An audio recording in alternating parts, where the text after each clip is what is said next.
કામરેજના road રસ્તાની ખાડે ગયેલી સ્થિતિનો ઉકેલો લાવો, નહીં તો પરિણામ માટે તૈયાર રહો. અધિકારીઓનો ઉધડો લેતા મંત્રી પ્રફુલ્લ પાનસેરિયા.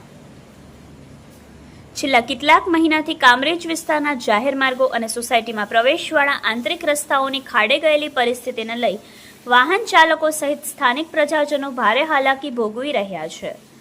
ત્યારે લોક સમસ્યાની કામરેજ ધારાસભ્ય અને શિક્ષણ રાજ્યમંત્રી પ્રફુલ્લ પાનસેરિયાને જાણ થતાં આજ રોજ કામરેજના સમસ્યાગ્રસ્ત વિસ્તારની રૂબરૂ મુલાકાત લઈ પરિસ્થિતિનો તાગ મેળવ્યો હતો.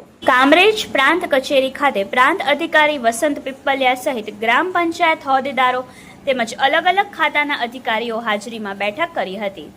તેમણે લોકોની પ્રાથમિક સમસ્યાઓ તાત્કાલિક ધોરણે ઉકેલવાની અધિકારીઓને તાકીદ સહિત વરસાદના કારણે રોડ પર પડેલા ખાડાઓના યુદ્ધના ધોરણે પૂરવા, રસ્તા રિપેરિંગ કરી વાહન ચાલકોને પડતી મુશ્કેલીઓને દૂર કરવા કડક સૂચના આપી હતી.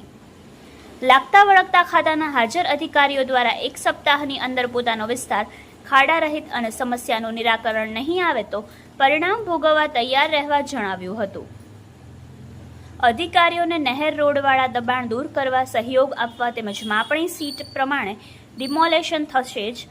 સ્થળ નિરીક્ષણ દરમિયાન શાકભાજી રોડ પરના ખોલવડ ગ્રામ પંચાયત વિસ્તારવાળા દબાણને લઈ પંચાયતના ઉપસ્થિત અધિકારીઓનો ઉધડો લઈ તાત્કાલિક દબાણ દૂર કરવા સ્થળ પર જ સૂચના આપી હતી.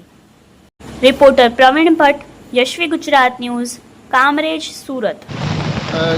રિપેરિંગ માટે અને લગભગ 2 થી 3 દિવસમાં મેટલથી અમુક રોડો ના ખાડા ભરાઈ ગયા છે. બાકી છે એ વીકની અંદર સંપૂર્ણપણે અમારે પૂરા કરવા માટેના ટાર્ગેટ સાથે ચાલી રહ્યા છે.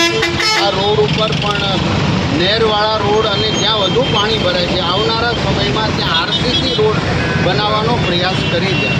તો આવનારા સમયમાં આપણે જ્યારે સાથે મળીને કામગીરી કરીએ ત્યારે આ વિસ્તારની અંદર કામરેજ નહેરવાળા રોડ અને વિસ્તારમાં 700 કરોડના ખર્ચે અમે જ્યારે તાપી શુદ્ધિકરણ કામગીરી કરી રહ્યા છીએ ત્યારે સ્વાભાવિક બધા રોડ ઉનાળામાં ખોદ્યા હતા.